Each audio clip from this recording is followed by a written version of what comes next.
Hello दोस्तों। क्या आपके दिमाग के सबसे गहरे, सबसे काले हिस्सों में क्या छुपा है? चलिए पता करते हैं। हर कहानी आपको हड्डियों तक कपा देने के लिए बनाई गई है।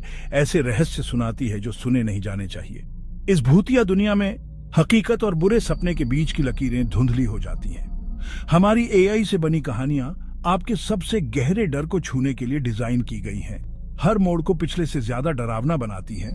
तो अगर आपको लगता है आप काफी बहादुर हैं, तो अभी सब्सक्राइब करें हमारे चैनल को और इस रोंगटे खड़े कर देने वाले कहानी का आनंद ले। याद रखें, इस दुनिया में डर ही एकमात्र सच्चाई है। क्या आप अनजान का सामना करने के लिए तैयार हैं?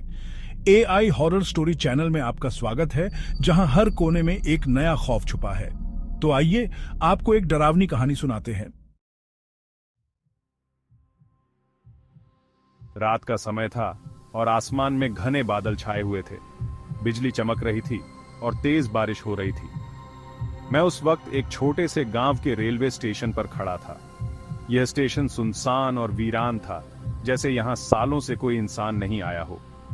चारों ओर बस घने अंधेरे का साम्राज्य था और कहीं दूर से केवल बारिश की आवाज सुनाई दे रही थी। मेरा नाम आदित्य है और मैं एक पत्रकार हूं। इस स्टेशन के बारे में कई रहस्यमयी कहानियां सुनी थीं, इसलिए मैंने खुद यहां आकर इन सब की सच्चाई जानने का फैसला किया। कहते हैं कि इस स्टेशन पर कई साल पहले एक हादसा हुआ था, जिसके बाद से यहां अजीबोगरीब घटनाएं होती रहती हैं।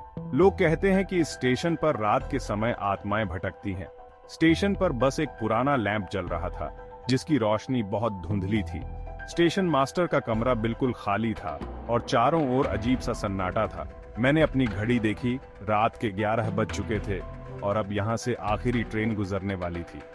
मैंने सुना था कि इस ट्रेन के गुजरने के बाद कुछ अजीब घटता है, इसलिए मैं उसी ट्रेन का इंतजार कर रहा था।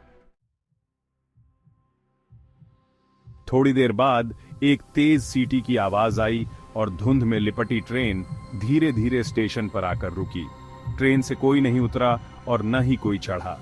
यह एक भूतिया ट्रेन जैसी लग रही थी। मैं थोड़ा हैरान था, लेकिन फिर भी मैंने हिम्मत करके ट्रेन के दरवाजे की ओर कदम बढ़ाए। तभी अचानक हवा का एक तेज झोंका आया और ट्रेन की सभी खिड़कियां खुद ब खुद बंद हो गईं। मुझे कुछ अजीब सा महसूस हुआ, जैसे कोई अदृश्य शक्ति मुझे अंदर खींचने की कोशिश कर रही हो। मैंने ट्रेन के अंदर झांकने की कोशिश की, लेकिन अंधेरे के सिवा कुछ भी दिखाई नहीं दिया। तभी अचानक पीछे से किसी के हंसने की आवाज आई। मैं चौंक गया और तेजी से पीछे मुड़ा, लेकिन वहां कोई नहीं था। अब मेरी धड़कन तेज हो गई थी और मैं समझ नहीं पा रहा था कि यह सब क्या हो रहा है। स्टेशन के चारों ओर घना अंधेरा और डरावना माहौल था। तभी स्टेशन के पास बने एक पुराने टीन के शेड के नीचे मुझे किसी की परछाई दिखाई दी। मैंने सोचा कि शायद कोई यात्री होगा, इसलिए मैं उसके पास गया। पर जब मैं पास पहुंचा तो देखा कि वह परछाई धीरे धीरे गायब हो रही थी। मेरे रोंगटे खड़े हो गए। अब मुझे यकीन होने लगा था कि इस स्टेशन पर कुछ न कुछ जरूर गलत था। मैं तेजी से स्टेशन मास्टर के कमरे की ओर भागा, ये देखने कि वहां कुछ सुराग मिले। कमरा बंद था, लेकिन दरवाजा थोड़ा खुला हुआ था। अंदर जाने पर मुझे एक पुरानी डायरी मिली, जो स्टेशन मास्टर की लग रही थी। मैंने उसे उठाया और पढ़ना शुरू किया। उस डायरी में लिखी बातें बेहद चौंकाने वाली थीं। डायरी के पन्नों में लिखा था कि इस स्टेशन पर करीब 20 साल पहले एक ट्रेन हादसा हुआ था। ट्रेन पटरी से उतर गई थी और सैकड़ों लोग मारे गए थे। उन मरने वालों में एक पूरा परिवार भी शामिल था, जो अपनी बेटी की शादी के लिए जा रहा था। हादसे के बाद से ही उस परिवार की आत्माएं इस स्टेशन पर भटक रही थीं। स्टेशन मास्टर ने डायरी में लिखा था कि रात के समय वह खुद कई बार उन आत्माओं को देख चुका था। डायरी के आखिरी पन्ने पर लिखा था, अगर कोई भी यह डायरी पढ़ रहा है तो तुरंत यहां से भाग जाए, क्योंकि यह स्टेशन अब भूतिया हो चुका है। डायरी पढ़कर मेरे हाथ पांव सुन्न हो गए थे। मुझे महसूस हुआ कि स्टेशन पर अब कुछ ठीक नहीं था। तभी अचानक कमरे का दरवाजा जोर से बंद हो गया और कमरे में अंधेरा छा गया। मुझे कमरे के अंदर किसी की मौजूदगी का एहसास होने लगा। मुझे लगा कि कोई मेरे पीछे खड़ा है।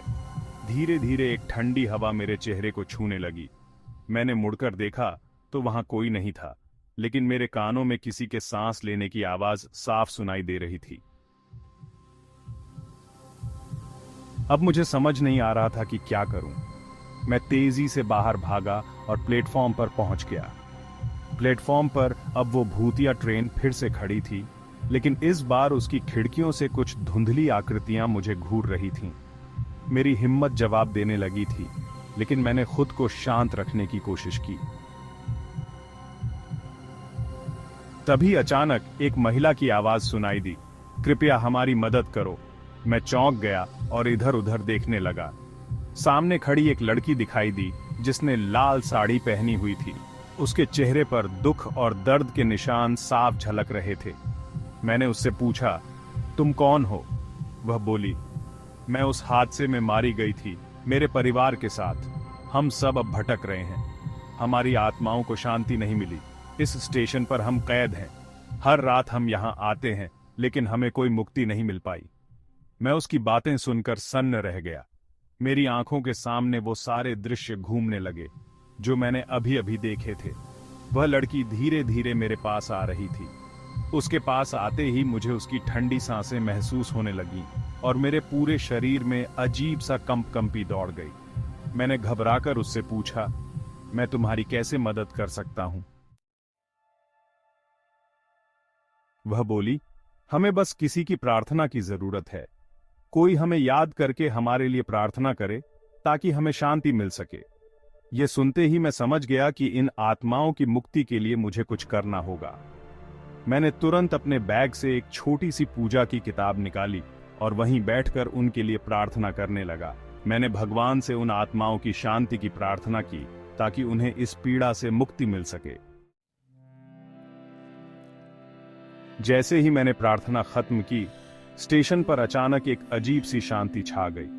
हवा में ठंडक कम हो गई और वह लड़की धीरे धीरे गायब हो गई। उसकी आंखों में अब एक संतोष और शांति की झलक थी। मैंने राहत की सांस ली और स्टेशन से बाहर निकलने की तैयारी करने लगा।